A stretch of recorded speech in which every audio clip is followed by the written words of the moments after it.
Okay, guys, welcome to our last interview for the College Christian Collection.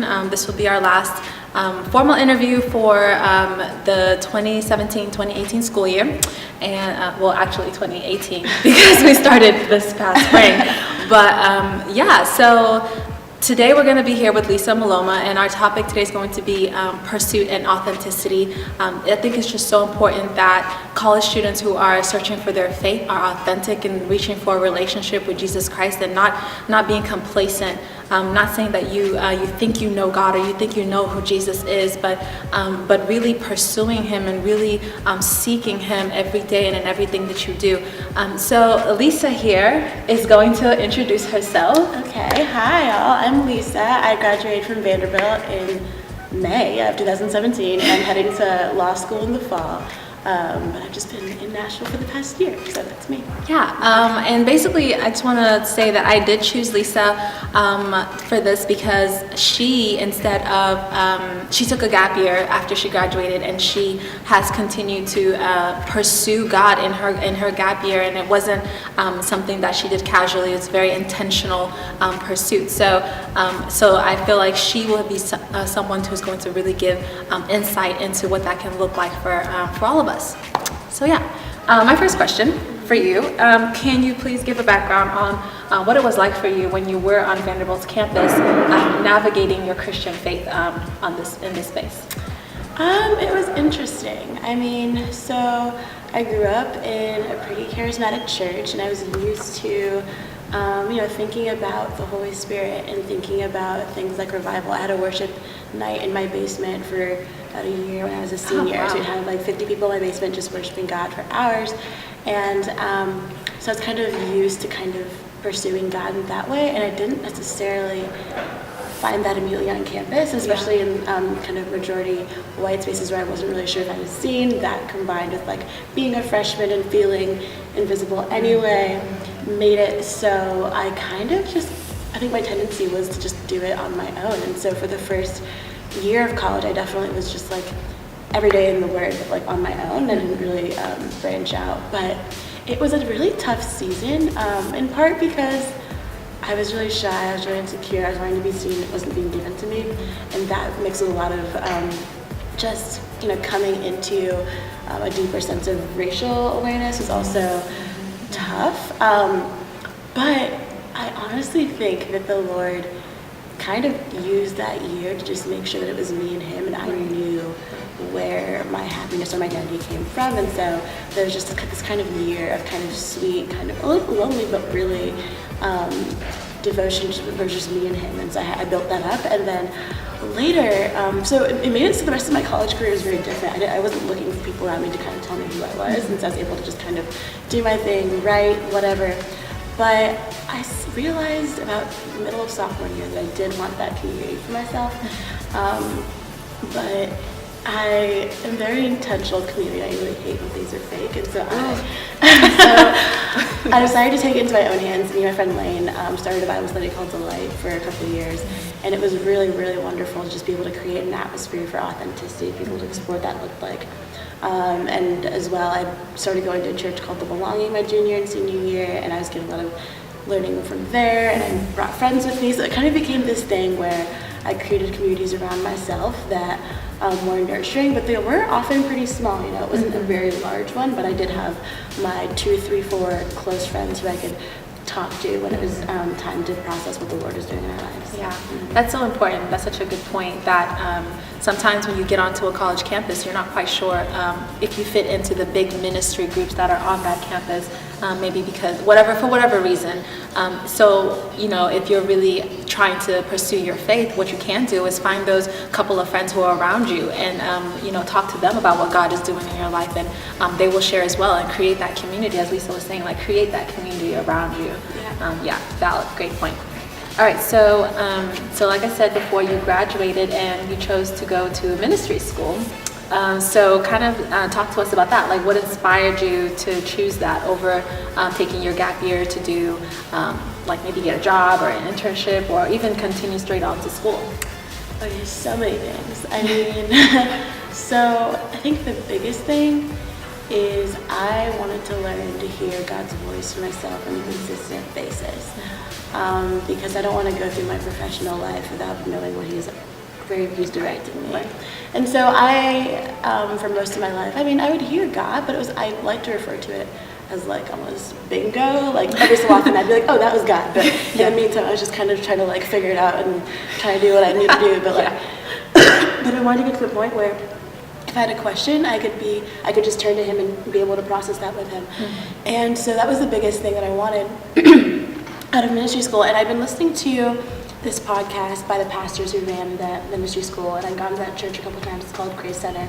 And I just noticed that when I went there, the presence of God was there, and people knew how to hear God. And so I was just going for that, but I didn't know how much more I would get out of it. Mm-hmm. But a big reason I wanted to hear God is because I've always been kind of this idealist. Like I talked about how I kind of came into just awareness of racial injustice in the country. And the Lord and I processed through that all throughout my college career. There were some really special moments I had in the Brooklyn maximum security death row, just like different like ideas I would have, and I had all these dreams, and I got to the end of college and I got into law school and I felt the Lord say, yes, these dreams are great, but you're not be able to get there unless you can hear me every day. Mm-hmm. And so that was my biggest reason. It didn't even feel like a risk. It didn't feel like a detour. It felt like the natural way to like move forward in strength, because I know I could go to law school and I could do fine, but I didn't want to just do fine. I want to do it the way He wants me to. So that was my reasoning with the year off. And also He kind of helped me, because I'm always, I think we all are very quick to doubt whether we're actually hearing God. And so I remember I had just come back from an interview from a law school in New York, and I was landing in the airport in Nashville. And for a couple of weeks, I'd kind of been quietly tossing back and forth the idea of going to ministry school, but I didn't know whether it was just me or whether it just seemed like a good idea because it was Christian. Mm-hmm. But there's a school in a really small town called Redding in California, and I had kind of been thinking about it, but I wasn't sure that we'd land in Nashville, and the TVs in front of us all turned on at the same time, and they said, visit Redding, California. Ooh. And I was like, I've never seen an ad for Redding in my life. Yeah. So I just kind of took it as a sign that maybe I could just apply to it. Yeah. I applied, got in, and I felt the Lord say, yes, but not quite. Uh-huh. And that same day I had lunch with a friend who was doing the school here, and it began to just settle in my heart, oh, this is where I'm supposed to be. Like, this is the community I'm going towards.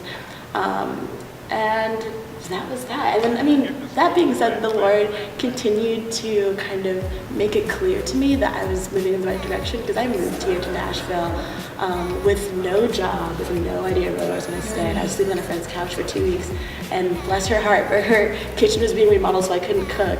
And I remember the first week of being in Nashville, being in the shower, with the water cold. I was like, fine, I'm going to take a cold shower. And the water cuts off right when I'm all covered in suds. No. And I remember just being like, Lord, I have like $200 to my name. I have nowhere to live. I'm covered in suds and it's cold. Like, what are we doing here? Am I just forcing this? Yeah. And I, for the first time, really, was starting to be really concerned about money. I was like, I got to eat McDonald's every day until I figure out my job situation. And I was really, really stressed, and that was really unusual for me. I was so stressed. And I felt the Lord say, hey, do you trust me? I was like, I think so. And He said, get yourself a nice meal and sit down and tell me what you want. And so I went and got like Fido, which to me is a very nice meal. I sat there and ate it. And I remember just like journaling. I was like, God, I think I just want a job in a place like. He's like, is that all you want? Is that all you want? I said, well, I think so. He's like, are you sure? I said, well, I want a job that I love in a place that's really nice, that's free. And when I tell you, the next week, I was living for free in a beautiful house in Brentwood that was owned by a friend's mom, like a friend of a friend's mom, who just loved having students over. And it was nicer than my home in Indiana, and I just got to stay there for free for several months. It was closer to the school, and I found that I walked into a random restaurant that I'd eaten at a year ago, and I felt the Lord told me to. Look at God. Yeah, yes. I walked to this restaurant, and they asked me whether I'd ever worked in service before. I said no, and the owner said, okay, come back next week. And those people became my family, and I loved working there. So it just taught me to trust in God, because He really will come through. Yeah. And He's gonna make, if He calls you something, He's not gonna leave you hanging there. Yes. So. Yes. That was really Awesome. long, but No, that was so great. Mm-hmm. But something we forgot to mention is for those who don't know, like, what is ministry school? Yeah, it's interesting because I think it's hard to even describe what the school is because it's so different than anything I've ever encountered, because it's not necessarily like a training to be a pastor or to be a missionary. There's some people who do that. It's more about, I think the thing that Grace Center really has down is healthy people. And so for the first 4 weeks especially, you process through things you've never processed through before. Like for me, it was just like going through family stuff and generational stuff, and just opening up parts of my heart that I didn't even think were closed up for the Lord to come in and minister to me. And just, the first week is learning how to hear God's voice. And so I think the overall bent of the school is teaching us how to get out of our own way and removing all the trauma that we've acquired through our lives, so we can actually just be children and hear His voice and flow with that. And so there's different lessons. Like, yes, we have a week on physical healing, and they bring in speakers from all over the world who are moving confidently in this, and they just teach us, and we practice. There's a supernatural evangelism week where there's a woman in our church who, I think evangelism is, for me, had a really weird taste to it, because the idea was, I'm gonna now go and give gospel tracts out to people and ask them whether they're going to heaven or hell, and that just was not my style. But this woman, what she does is she just does her life. She'll do her shopping, but she'll always keep her mind open to what the Lord is saying to people around her. And so if she happens to be at Nordstrom and she hears the Lord say that woman in the black shirt over there needs healing, she'll just go over and say, hey, can I pray for you? And she just sees breakthrough like that in her day-to-day life. And so it's just changed my mind about what it looks like. It's not about going out and evangelizing, it's just keeping my mind open to actually be aware of who's around me and what God has to say about that. We've had weeks on just boundaries, which just sounds like how to interact with people. I think for me, I realized that my boundaries were really low, that I would let other people's priorities take over what I wanted in my life. And we talked about how that relates to the way Jesus operated. Just a lot of anything you could think of, we really just dove into. And so I came out of it just feeling like a more grounded person in my identity, just knowing that I'm a daughter, and that's where I do everything from. What I do doesn't come from striving to be something, striving to prove something. I'm learning more and more. And I think there's always more levels to understanding that I'm loved and I'm a daughter, and that all of heaven conspires for my good. That's so good. College students when we think of faith, or young people, believers, when we think of faith, it's such an extravagant thing. It's such idealistic. It's conceptualized, but in reality, faith is very practical. Your Christianity is very practical. Like she was talking about, something as simple as setting boundaries can be influencing your whole ability to talk to God and to navigate your relationship with God. So if you want to check out some kind of a ministry school, the one that she went to, she said it's in Franklin? It's in Franklin. It's called Grace Center School of Supernatural Life. And maybe you can look around in your area, and there is maybe a ministry school nearby, and you can check that out. Really check it out. Don't really don't casually jump into anything, but really make sure you never know. But so just you've already mentioned just some of the experiences you had in those first 8 months that you were, which is a long time, you were there. So what more can you say about things that you learned from that time there? I think one thing that I learned that I just did my time in college is just the importance of community. A really strong community where I have mothers and fathers looking out for me. I have sisters who are ahead of me or with me, and I have people who I can pour into. Just having that structure of being able to lean on community and work through things and work through life, it just makes things a lot simpler. Because I think I've gotten so used to being independent and working things out on my own, but being in a place where people already have figured it out, I don't have to reinvent the wheel. I can come to them. That's one thing. I can't emphasize enough just learning to hear God's voice. I think to me before, the idea of prophesying or whatever just felt so mystical, and that you have to be really holy to do it. And really, it's just what the children of God get to do. Just learn to hear His voice and just knowing that I can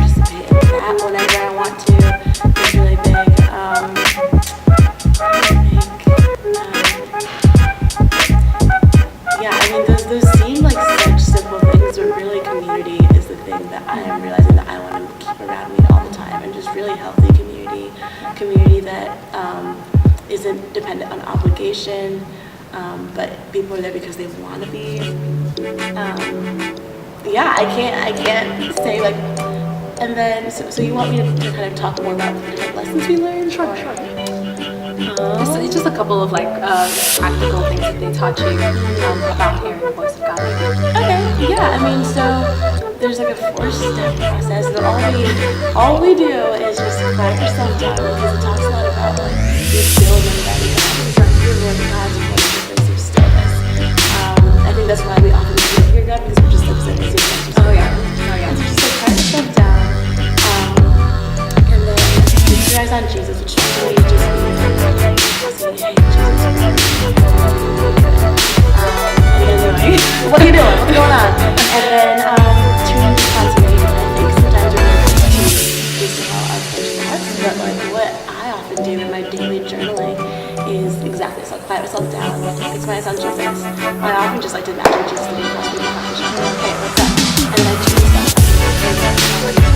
And just like journaling the first couple of things. But more often than not, it will transform into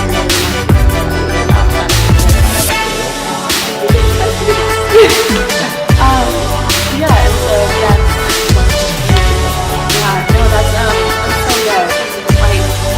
sometimes people like doubt whether that was God or not. Like, what? It probably was him. You're like, that was not me. And journaling is such a good thing. Like, it's such a good thing to just pour your heart out in some way, to just get it out, because there's just such power in that. And as it flows more, like what you were saying, like the first couple sentences, maybe that's you, but then God starts showing up and things start being revealed in you, and you start thinking like, oh, why am I thinking of that thing like 10 years ago? And all of a sudden it's coming out, and God's like, oh, I want to show you what I had for you that season, what I have for you this season. Yeah. It's not doing what you are about to do. It's not your qualification out. Yeah, and we're actually meant to do this like together with Him. It's supposed to be like in your everyday life. You can do it. Yeah, and that happens for me a lot. Like I'll be walking to work like on the side of I'll be walking and I'll be like, Jesus, man, and I feel like He's walking like yeah, like it's a good day. Like look what you did. The birds right there. That's a good tree. He's like, and he'll be like, yeah, I did that. Yeah, that's always such a good experience. But yeah, it can be like that. It's a personal relationship, and it can be fun and it's unique for each person. Yeah, so after your 8 months that you were here in Franklin, so you spent 50 in South Africa as part of the continuing the ministry school. So how did you explain why did you do that? What was the goal for that? There's a lot of things.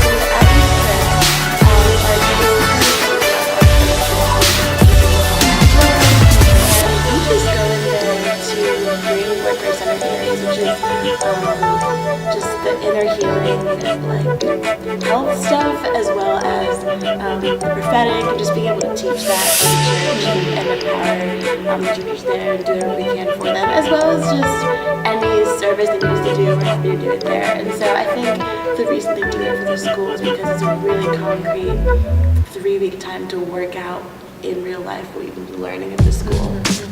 So I chose to go. I mean, initially, there are a lot of trips that I wasn't really drawn to go anywhere that far. I would have been happy staying in the U.S. and I didn't have these like ideals of these are outreach. I didn't really know how to feel about outreach, frankly. But there was one morning that we were in worship, the beginning of the day of school, and for some reason I was just thinking about babies. I was in there like worshiping, praising God, thinking about babies, and my small group leader came up to me, put her hand on my back, and she's like, "Oh, I just see you holding a baby." And it was just like, "What?" And then she was like, "Say more." And she said, "Yeah, I particularly see you in South Africa." I just started talking about all this stuff, and so that was the first little inkling I had. I was like, "That's really strange. She sees me holding babies. I forgot about babies." And so the next day they announced the trips, I was just like, "Lord, could you just only let my heart get excited about the one that you want me to go on?" And there are a lot of exciting trips to Australia, to they've gone to Iceland before, to all these different places, to England, but the only one that my heart ding, ding, ding, went to South Africa trip. And so I just knew that I was supposed to go on one of the most expensive trips I've raised money for, but it felt like the clear option, and so that's why I chose to go there. So what was it like being there? It was so many things. I mean, first of all, it was just obviously beautiful. And it's interesting because it's not my first time on the continent, so to speak. I was born in Kenya and I've seen that kind of landscape before, but it had been a while. I mean, getting there, I remember just everyone sticking their heads out the window and looking at the kudu jumping around. Yeah. Yeah, and seeing just the mountains and just like, it's very different looking. You feel like you're in a different country. And so I remember that feeling of wonder being one of the things that characterized our time there. And there are a lot of really sweet moments. Like, we did get to spend a lot of time with kids. We stayed at this place called Michael's Children's Village, which was what we do here is go back. They don't like to call it an orphanage because they don't think people they're put into families. Mothers were usually widows who decide to give their whole lives to be there for kids and they are understanding and just being able to hang out with the little kids, play on the trampoline, as well as be able to play boys, whatever, and being invited to that family.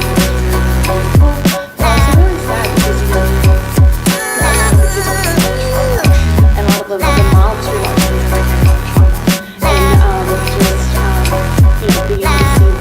And then some of the more abject or obvious traumas, I was going to Bravo in downtown Nelsport and just seeing kids younger than my sister in that space and being able to talk to them and relate to them was interesting and heartwarming, frankly, because I'm not really about what I want to know.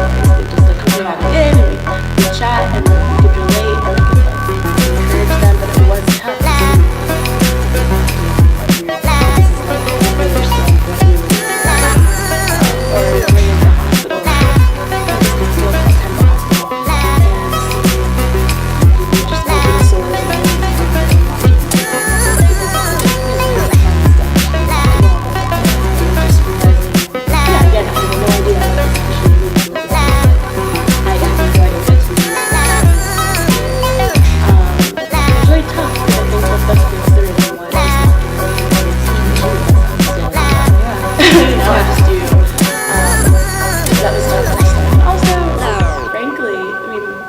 Just ended like 20 years ago there, and you sense it because, for example, in that hospital, every single patient, every single nurse, every single person we saw was black, whereas we'd go to the nicer parts of Nelspruit, because we would go in all different kinds of places, everybody be white, and there was not really that same slight bit of nuance we have here. It was just very clear, and I think it's very hard for them to talk about there, and so that kind of frustrated me as well. So, and then there's little things like to learn from my peers who are head and shoulders above me and just like giving me peers of course and just like how did you get to this point? How did you have a relationship with Christ? How do you get like that? And just like learning that in the relationship is huge. And just we use a bookshelf and I really like since I had no Wi-Fi, I had no phone service, all I could do was spend time with people, spend time with God, or read books. So I was like, well, I'm gonna read this book. And I found this book called 1,000 Kids by Anne Boston.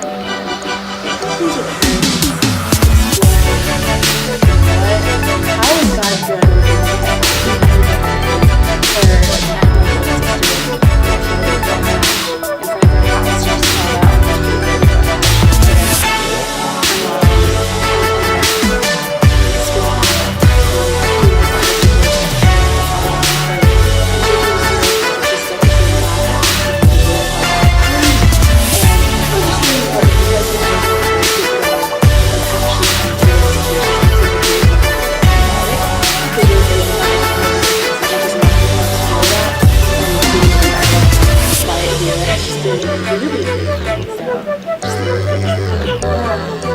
So what kind of, what do you think that God showed you, particularly during those 3 weeks that you spent there in South Africa?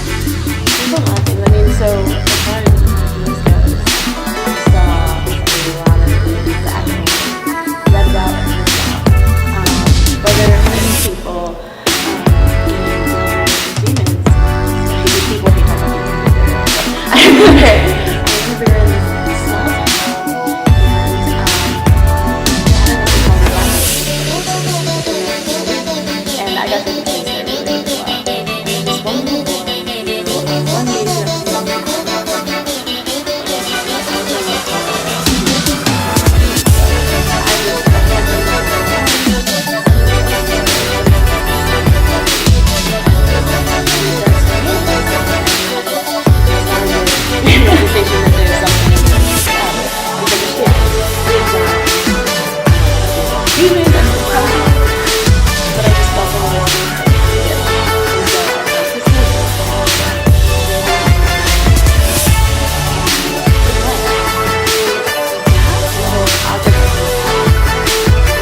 and love will drives out fear and drives out evil things. And so if you can see past the demonic things that you see the person, the child of God, then you can actually do something about that. And honestly, the Lord comes to us when we're at our ugliest, right? And He comes right in, right there. And so it just taught me a lot about God's heart and just like being able to see past what people are doing to who they actually are. So that was one big thing I had to learn. That's wonderful. Yeah, and also just for me, it was good to know that like, yeah, I was like praying like, God come, like touch this boy, but I didn't know it was actually happening, but like watching that like something that shouldn't have been there couldn't stay because I was finding God's presence there. It just taught me that my prayers are actually working, something's happening, you know. Definitely hears us. Yeah, so that's one thing.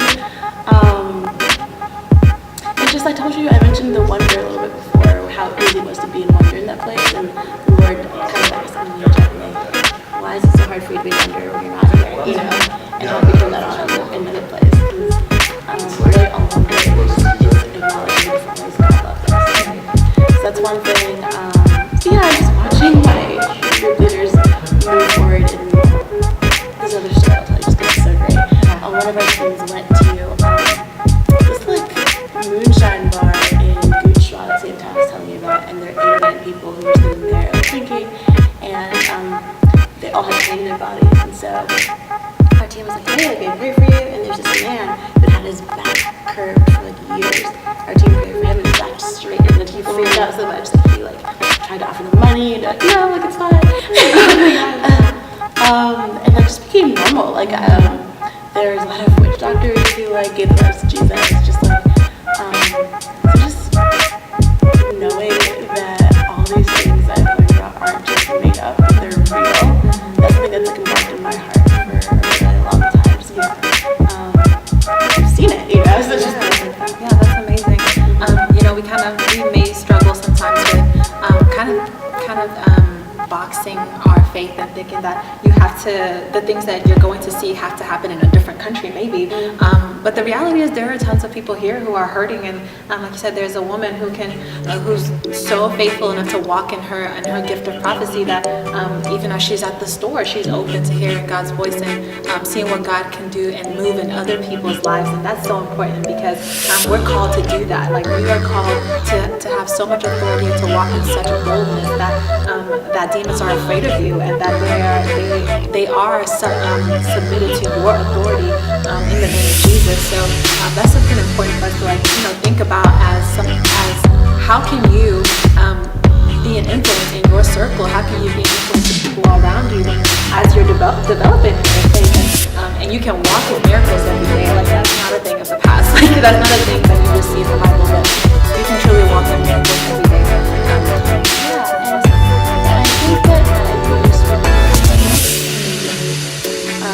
The other thing you just strive. It's like, oh, if I love Jesus, then I'm actually going to go do this stuff. But he's kind of taught me that, like, again, it goes back to identity. Like, knowing that I'm a daughter.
translation has that. And just before you open it to the New Testament, just pray and say, God, help me understand you, and open up what these words are actually saying to me, and watch him kind of reveal himself to you in that way. And I would say, give yourself fudging to community. Just like find a couple people who are listening and do it because I think that really but it's real. It's true. And trust me, I'm really for every single reason why it could not be, but it's real. It's true. And find a church. Honestly. Because nothing is more encouraging than when he speaks to you. Something it does the book of my life. He spoke he's doing now, and God's going to do that first. So just find last thing that you understand. Journal with him and find community. So how would, I feel like when you first kind of discover God and you're like, when you first kind of like have that moment where you're like, oh my goodness, all of this is actually real. You're like on fire and you're ready to go out there. You're ready to be like, ooh. I know for me, when it happened to me, I was like, do people know? And I was like, is there people who know that he's, but that fire, that desire, that passion kind of wears off after a while. So how does someone stay committed? You stayed committed for 8 months to doing this. I know at some point, maybe during month 1, month 2, you were like, ooh.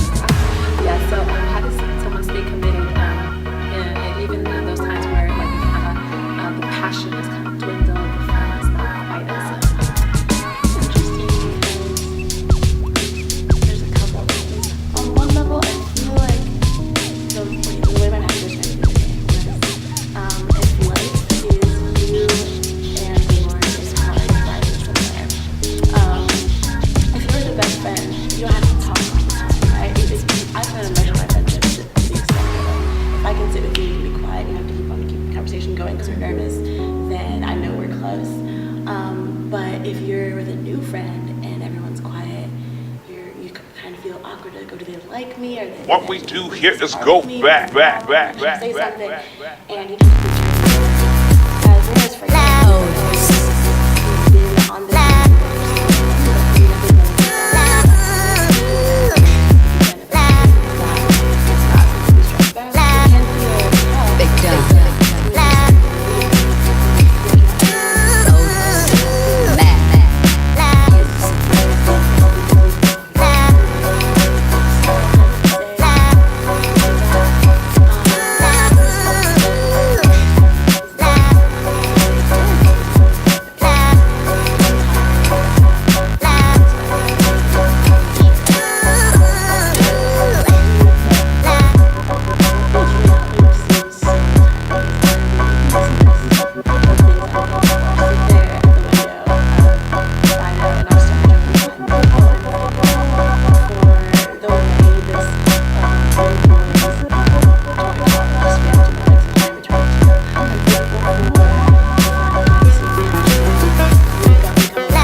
what God is doing in the area that you're around and how he's active. Like if you wake up in the morning, you're like, oh my goodness, God, I'm so thankful that the sun came up today, and then you really think about like, dang, that's crazy. I mean, the sun comes up every day. You know what I mean? It doesn't just come up like a light bulb. It comes up all prettier. Because I'm like, what's that about? And then you really talk to him about, oh, you're so good. And then I remember I used to be so like irritable, like just anything. I'm like, oh, this is so cool. Like I mean, this kind of winter, I would walk outside and the air would feel so crisp, and I'd be like, wow, I'm fresh. You know what I mean? It would like, you know, it just those things like can really help turn your day around and help you not be so volatile.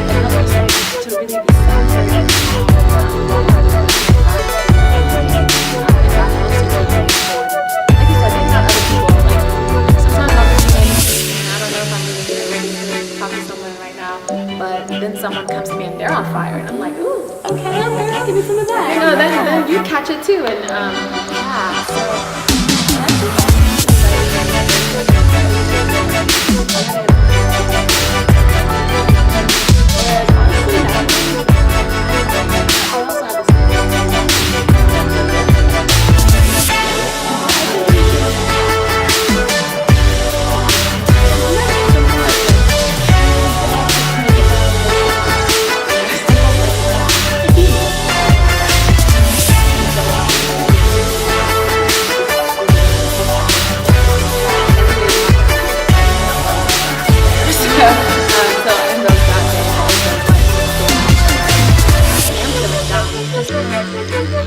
Feeling down right now. And even still, it was really intimate and beautiful. Yeah, like, I'm sorry to talk so much, but like, he recently showed me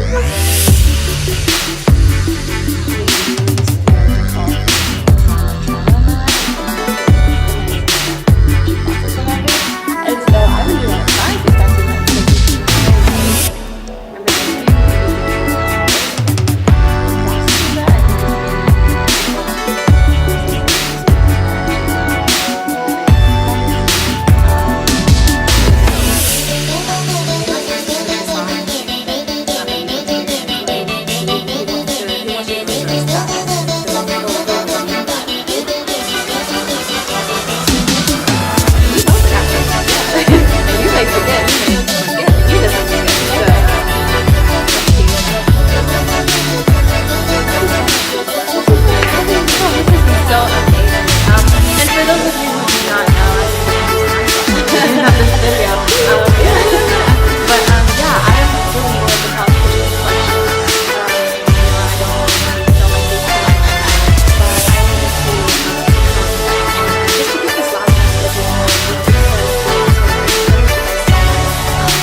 Things like that you can still look to and maybe help you in your journey, help you in your own personal walk. Pursuit and authenticity is just so important to each and every one of us developing, growing, and staying committed to our faith. Because religion is not. God didn't come and die on the cross for us to defend religion all day long. He came for you to have life and life abundantly, and that is hidden in Jesus Christ. So the way that we try to talk about that in our everyday is by meeting up with people and just asking what's their story. So maybe encourage you to ask people what's their story, or go to your own quiet time and ask yourself what's my story and what's God doing in my life. But yeah, this has been amazing. You're incredible. This is so great. Thank you. Nancy.